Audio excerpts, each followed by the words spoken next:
I'm Dave Mercer, and this is Facts of Fishing, FYI. The fishing news, views, and info you can't use show. And I gotta be pretty honest, this week's a pretty special week around here at Facts of Fishing Worldwide headquarters. Why? Because our Facebook group cracked 20,000 members. That's right, 20,000 members of Dave Mercer's Facts of Fishing Facebook group. We wanted to throw a big party and do all sorts of cool, crazy stuff. But that wasn't in the budget. So instead, we're gonna take one Facebook member fishing. If you want to know details, go to our Facebook group.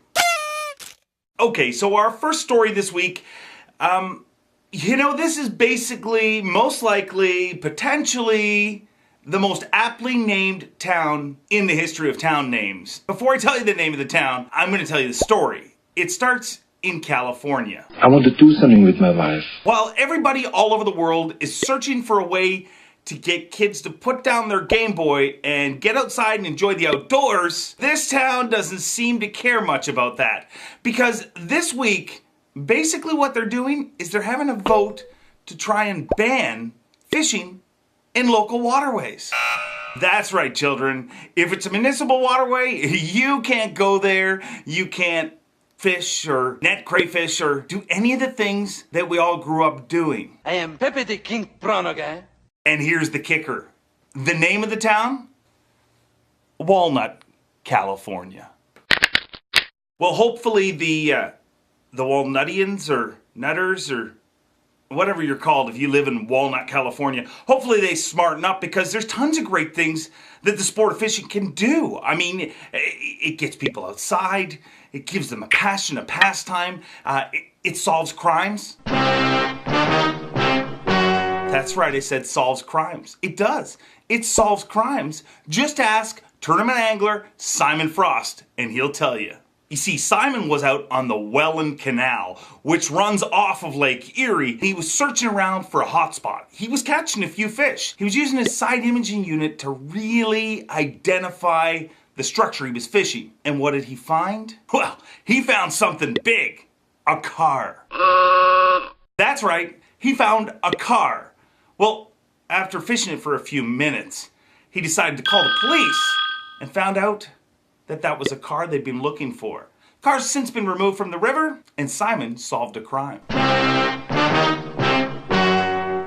Last but not least, I want to talk about what has turned out to be one of the hottest chat board topics around, the new qualifying structure for the 2012 Bassmaster Classic. Now, while there's a bunch of new changes, the biggest change in the topic that I'm going to talk about here is the new theory, which is win and you're in.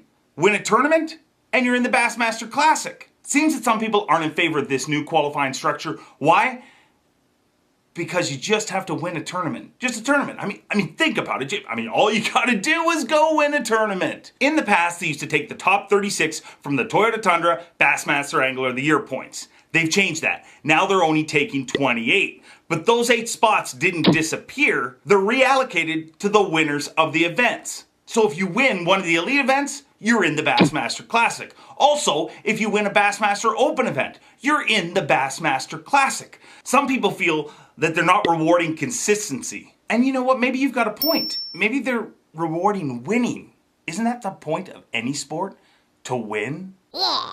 Every time I see a post-event press conference, the anglers are always talking about how much it means to win and how hard it is to win and how tough the field is. So maybe they're not rewarding consistency as much, they're rewarding winning. One of the most overused statements in the sport of fishing is, I swing for the fences, or I went for the big win. Well, now anglers will truly be able to do that, to go for the big win. If you're totally out of Angler of the Year points going into the last 3 events, you swing for the fences, baby, and you try make it into the Bassmaster Classic. A win will finally be worth something more than just a payday and a week's worth of news. Now, I know some of these comments aren't going to be super popular with a lot of people in the fishing industry, but sorry, it's just my opinion. I really think we're going to look back on this and realize that this was one of those changes that made the events that much more exciting.